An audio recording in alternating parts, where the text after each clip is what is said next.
Bonjour. Dans cette vidéo, je vais étudier le code généré à l'aide de l'IDE d'Arduino et à l'aide de l'instruction AVR ObjDump présentée dans la vidéo précédente. On va voir le code assembleur généré et comment on peut l'utiliser pour écrire soi-même du code. Alors, je viens ici, voilà, c'est le code généré. Bon, ça, c'est des commentaires, il nous donne juste des informations. Ça, je n'ai jamais regardé trop en détail. Mais ce qui est intéressant, c'est déjà ici. Là, on est à la ligne 0 du programme. Le programme commence par cette ligne-là, l'instruction qui se trouve à la ligne 0, qui est formée de 4 octets. Et cette instruction, c'est simplement un jump au début du vrai programme, à vrai dire. Toutes les jumps qui sont ici sont associés à des interruptions. On a des interruptions par timer, on a des interruptions en hardware ou différents types d'interruptions. On a le reset en particulier, bon, qui vient en fait ici au début, quand on clique sur reset, ou je ne suis plus sûr où est-ce qu'il arrive le reset. Mais toutes ces jumps qui sont ici, qui sont chaque fois faits de 4 bytes, c'est pour aller à un endroit dû à une interruption. Mais ici, voilà, on va aller en B8. Alors, je cherche ici B8. Et le programme commence réellement par ici. Alors, ça m'intéresse pas trop, je ne regarde pas. Je vais quand même reparler un tout petit peu de ceci. En fait, la donnée qui se trouve donc, où est-ce qu'elle est? Ici, ce tableau de 2 fois 40, donc 80 octets, il est au début chargé dans le programme. Et ici, il transfère cette donnée du programme dans la mémoire vive, ou la RAM, parce qu'elle est plus rapide. Donc, en 26-27, il stocke l'adresse 100. 100 en hexadécimal, donc R, ça fait 0, 1, 0, 0. Ça, c'est le début de la mémoire vive. Et dans R30, R31, il stocke une adresse du programme dans lequel se trouvent les données. Ça, c'est le compilateur qui s'occupe de ça, donc on n'a pas besoin de s'en occuper. Lui correspond à X et lui correspond à Z. Alors, qu'est-ce qu'on fait ici? Bon, là, il commence par sauter 4 instructions, mais après, il bouclera ici. Il charge ce qui se trouve à l'adresse pointée par Z. Donc, dans Z, j'ai une adresse mémoire et il charge ce qui se trouve à l'adresse qui est indiquée ici. Et il le met dans R0, et ensuite ce qui est dans R0, il le stocke à l'adresse qui est stockée dans X, et X correspond en fait à R26, R27. Z correspond à R30, R31. Et puis Y, ça serait R28, R29 qui entre les deux. Là, on n'utilise pas de Y. Ensuite, il compare R26, ce qui est là, est-ce qu'il est égal à 80 ou 50 en hexadécimal. Ensuite, il fait une comparaison encore de R27 avec R17, mais R17 comme il vaut 1, et puis R27 vaut 1 également, donc bon, cette comparaison, elle n'est pas vraiment nécessaire. Et si le résultat n'est pas égal, de ces deux comparaisons, c'est pas égal, alors il saute 10 octets en arrière, c'est le 10 ici, c'est-à-dire à l'adresse D0, qui est ici, il charge de nouveau ce qui est en Z, ou ce qui est pointé par l'adresse qui est en Z, dans R0. Et le petit plus ici, ça veut dire qu'à chaque fois, il incrémente de 1 la valeur qui est là. Donc l'adresse sera chaque fois incrémentée de 1. Et ici, il stocke dans X, et puis après, il incrémente la valeur de X de 1. Donc dans X, on aura 100, 101, 102, 103, etc. Et de cette manière, il recopie tout ce qui a été stocké dans le programme. Il le copie dans la mémoire vive. Le LPM veut dire Load from Program Memory. Bien, ensuite, bon, il fait des tas d'autres choses qui sont essentiellement inutiles pour ce programme, donc je les saute.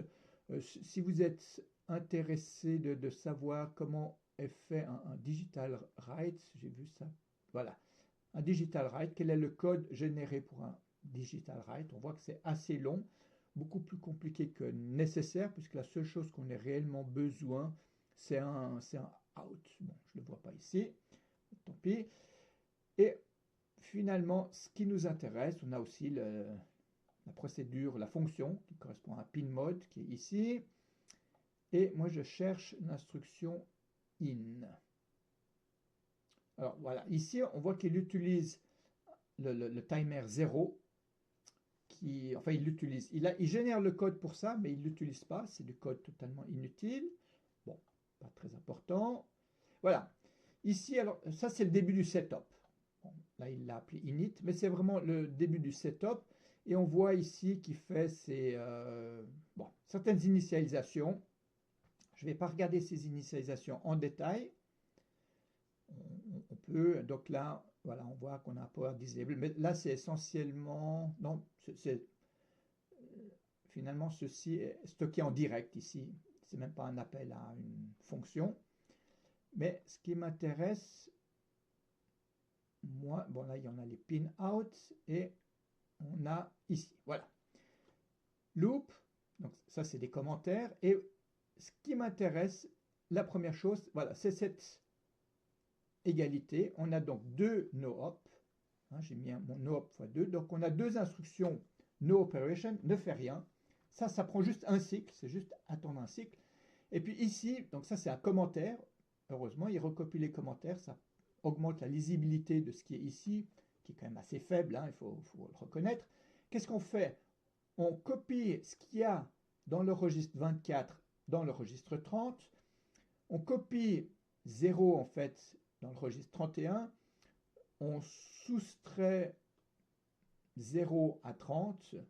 Bon, ça c'est pas très utile. Ensuite, on fait encore une soustraction ici. Si on soustrait 255, ça correspond à additionner 1 finalement. Là-dedans, on charge.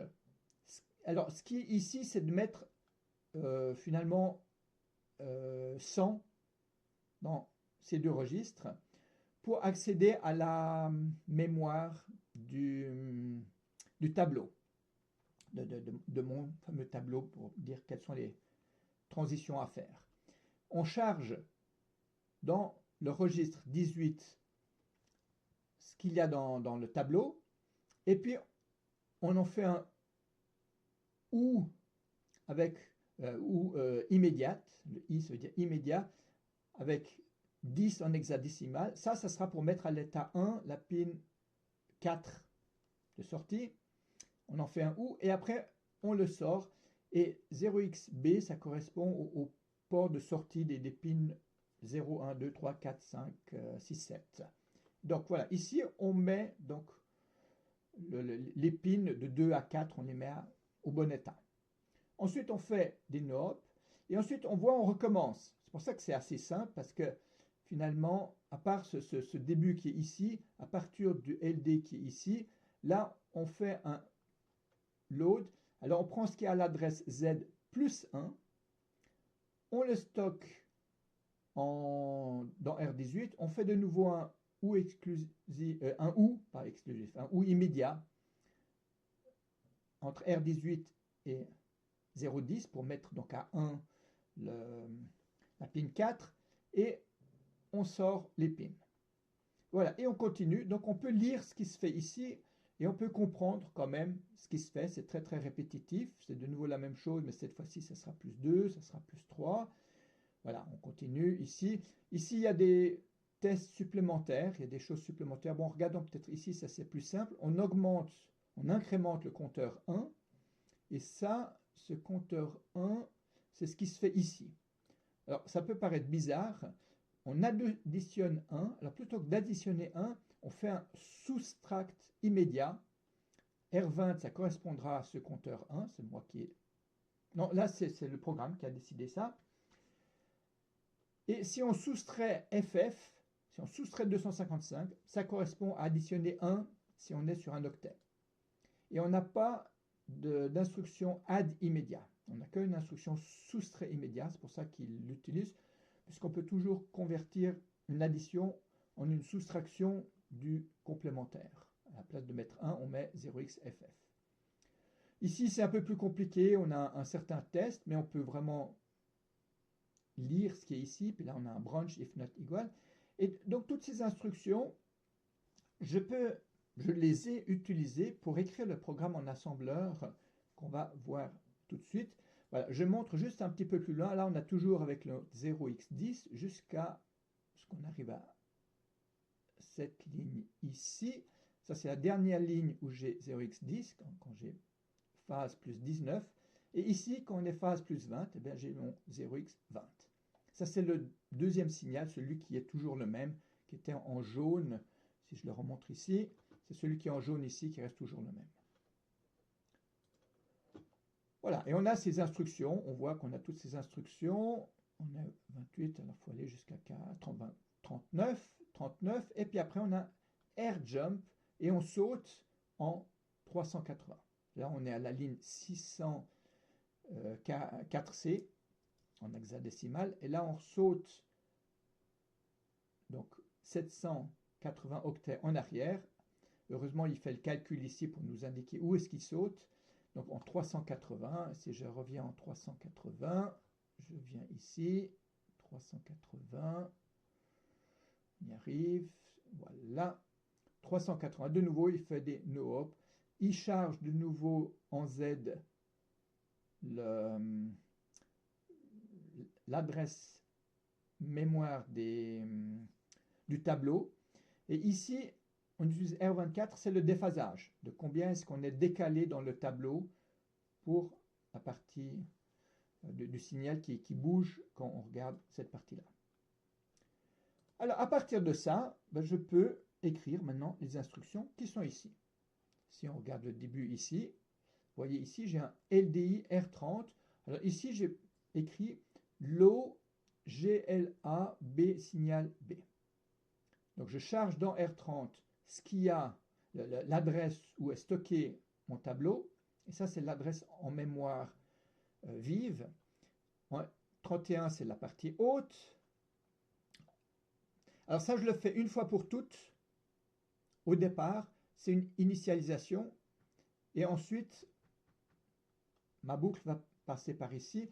Et je pense que R31, R30, R31, quelque part, voilà, ici, en R30, je déplace ce qui est en R31. Ça, c'est pour dire, je change la phase.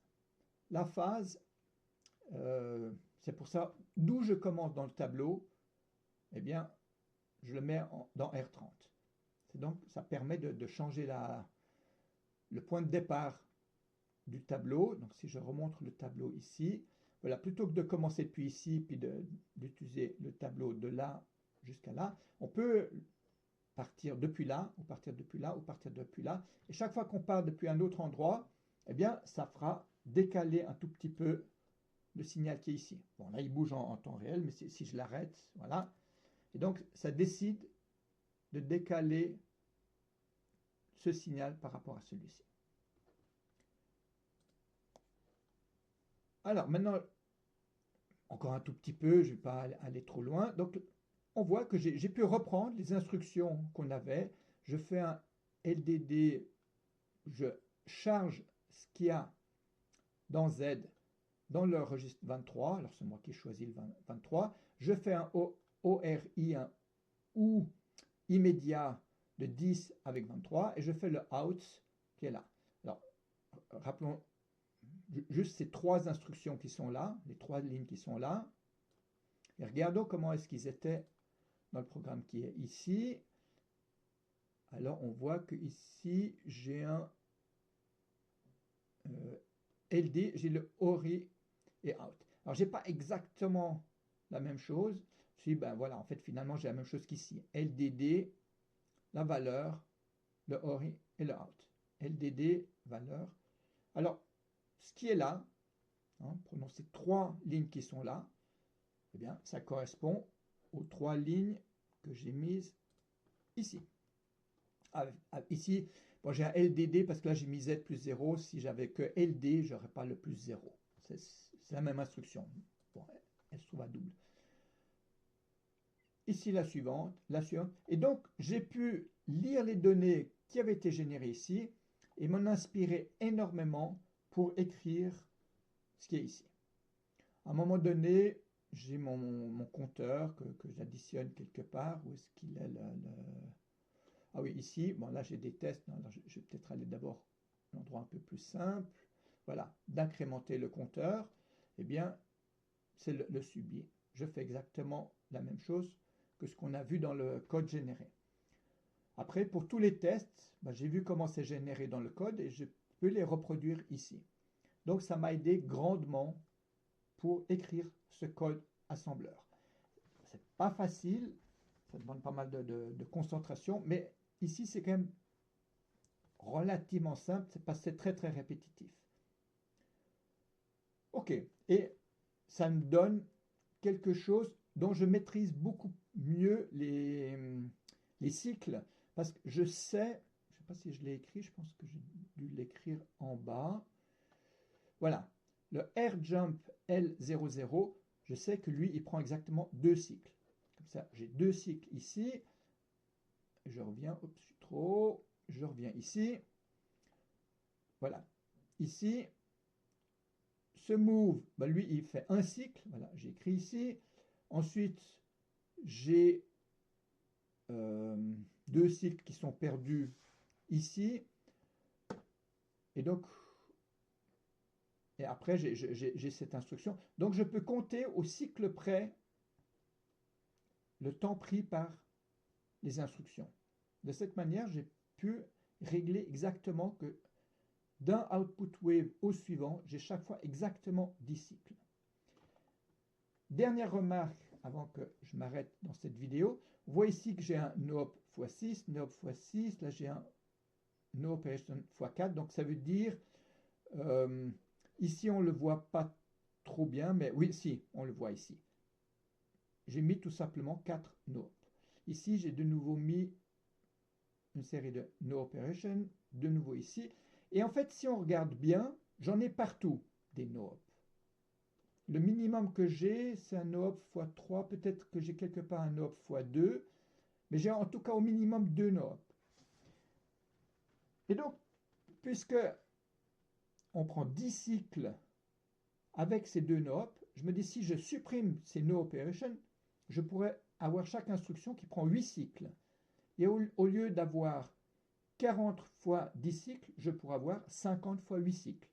Et donc avoir des transitions encore un tout petit peu plus fines ici. Alors je refais déplacer.